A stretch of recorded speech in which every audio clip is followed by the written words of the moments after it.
So hi guys, in this video we're going to discuss about జాబులు ఎత్తుక్కోవడం ఎలా అనే దాని గురించి మనం మాట్లాడుకుందాము.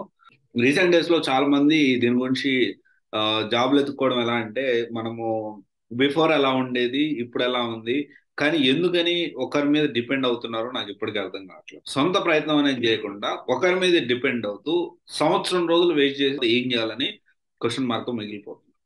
సో దీని గురించి అసలు బిఫోర్ ఎలా ఉంది, ఇప్పుడు ఎలా ఉంది, దాని గురించి మనం మాట్లాడుకుందాము.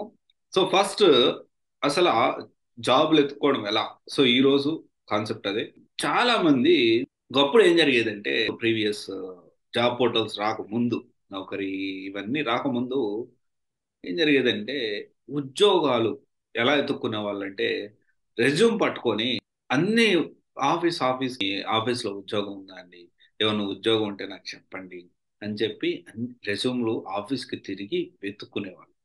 ఇప్పుడు ఏ విధంగా అయితే మనము రెంటెడ్ హౌస్ కానీ లేకపోతే ఇంకోటి ఏ విధంగా అయితే ఇప్పుడు కూడా అది కూడా ఆన్లైన్ వచ్చింది. బట్ స్టిల్ మనం కొంతమంది వెతుక్కుంటూ ఉంటాం. మనం వెళ్ళేసేసి మాకు ఇల్లు కావాలి, ఎక్కడైనా ఖాళీ ఉందా అట్లా అడుగుతూ ఉంటాం. అట్లాగా ఆ విధంగా ఒకప్పుడు జాబులు అనేది వెతుక్కునేవాళ్ళు. తర్వాత పేపర్ ప్రకటనలు అట్లా ఇచ్చేవాళ్ళు. దాంతో పాటు ఇప్పటికీ పేపర్ ప్రకటనలు ఇస్తున్నారు. దాని తర్వాత ఇంకోటి ఏంటి అంటే కోచింగ్ సెంటర్స్ ఎవరైతే ట్రైనింగ్ ఇస్తున్నారు, ట్రైనింగ్ ఇన్స్టిట్యూట్స్ కంపెనీలు ఎలా అప్రోచ్ అయ్యావంటే ఇక్కడ కంపెనీలు ట్రైనింగ్ ఇన్స్టిట్యూట్స్ ని, కోచింగ్ సెంటర్స్ ని అప్రోచ్ అయ్యి మాకు మీ స్టూడెంట్స్ ని పంపించండి, ట్రైన్ స్టూడెంట్స్ ని అని చెప్పి అలా టైఅప్స్ అనేవి ఉండేవి. ఉండేవి. సో ఇక్కడ మనం అర్థం చేసుకోవాల్సిన విషయం ఏంటి అంటే చాలా మంది ఏమనుకుంటారంటే ఉద్యోగం మనకే కదా చాలా చాలా అవసరం, కంపెనీది ఏముంది అనుకుంటారు. కానీ ఇక్కడ అర్థం కాని, అందరూ అర్థం చేసుకొని, కొంతమందికి అర్థం కాని విషయం ఏంటి అంటే మనకి ఒక ఉద్యోగం అనేది ఎంత అవసరమో కంపెనీకి ఉద్యోగులు కూడా అంతే అవసరం.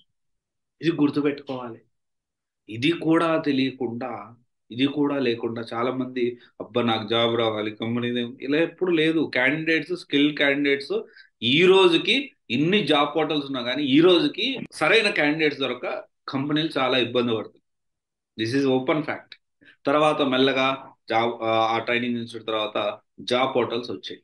జాబ్ పోర్టల్స్ లో ఎప్పటికప్పుడు మొత్తం ఆ ఫ్రాక్షన్ ఆఫ్ సెకండ్స్ లో ఎక్కడ ఓపెనింగ్స్ ఉన్నాయి ఏందని మనం తెలుసుకోవడానికి చాలా వీలుగా వచ్చేసింది. ఎక్కువ మంది ఒక ఇన్స్టిట్యూట్ దగ్గర చేరి అక్కడే నేను జాబులు చూపియాలి, వాళ్ళే జాబులు చూపించాలి. ఇక్కడ మీరు అల్టిమేట్ గా జాబ్ తెచ్చుకోవడం ఇంపార్టెంట్. ఒక ఇన్స్టిట్యూట్ అంటే ఒక దాని మీద ఎప్పుడు డిపెండ్ అవ్వద్దు. మల్టిపుల్ రిసోర్సెస్ లో మీరు ప్లాన్ చేసుకోవాలి. ఇక్కడ ఒక కోర్స్ తీసుకున్నారు, రైట్, ఇక్కడ ఒక దగ్గర కోచింగ్ తీసుకున్నారు, ట్రైనింగ్ తీసుకున్నారు, వాళ్ళ సైడ్ నుంచి వాళ్ళు సపోర్ట్ చేస్తున్నారు, కానీ మీ ప్రయత్నాలు ఆపొద్దు. అన్ని జాబ్ పోర్టల్స్ లో లాగిన్ అవ్వాలి, అన్ని జాబ్ పోర్టల్స్ లో సైన్ అప్ అవ్వాలి, అన్ని టాప్ ఎంఎన్సీ కంపెనీస్ లో వాళ్ళ కెరియర్స్ దాంట్లో సైన్ అప్ అవ్వాలి, దాంట్లో సైన్ అప్ అవి దానికోసం కష్టపడాలి. అండ్ ఇప్పుడు ఏంటి అంటే ఇప్పుడు మీరు ఎలా ఆలోచిస్తున్నారంటే, ఎలా చూస్తున్నారంటే ఒక ఇన్స్టిట్యూట్ వాళ్ళకి ఒక 10 కంపెనీలు, 100 కంపెనీలో, 200 కంపెనీలో టైప్స్ ఉన్నాయి అనుకుందాం. వాళ్ళలో ఓపెనింగ్స్ ఉంటే వీళ్ళు చెప్తారు. అలా కాకుండా ఓపెన్ సోర్స్ ఉంది ఇక్కడ. ఇప్పుడు ఇప్పుడు నౌకరీ కానీ, లింక్డ్ఇన్ కానీ, ఇంకో చోటుకి వెళ్తే వేల కంపెనీలు ఉద్యోగాలనే వేస్తున్నాయి. మీరు ఒక 200 మీద ఫోకస్ చేయడం కరెక్టా? 200 ఫోకస్ చేయాలి, వాళ్ళు చేసేది వాళ్ళు చేస్తారు, అప్డేట్స్ వస్తే వాళ్ళు ఫాలో అప్ చేయండి.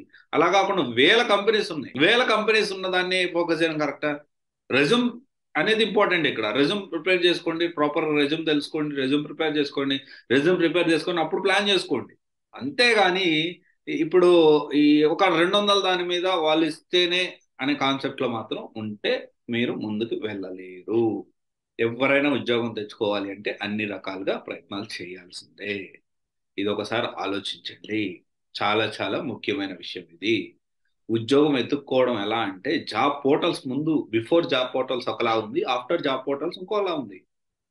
సిచ్యువేషన్ ని అడాప్ట్ చేసుకోవాలి. అండ్ ఆల్వేస్ ఒకరి మీద డిపెండ్ అవుతాం, వాళ్ళు ఇస్తేనంటే సక్సెస్ అవ్వచ్చు, అవ్వకపోవచ్చు, కానీ మీ కెరీర్ అంత రిస్క్ పెట్టుకోలేదు కదా మీరు కూడా.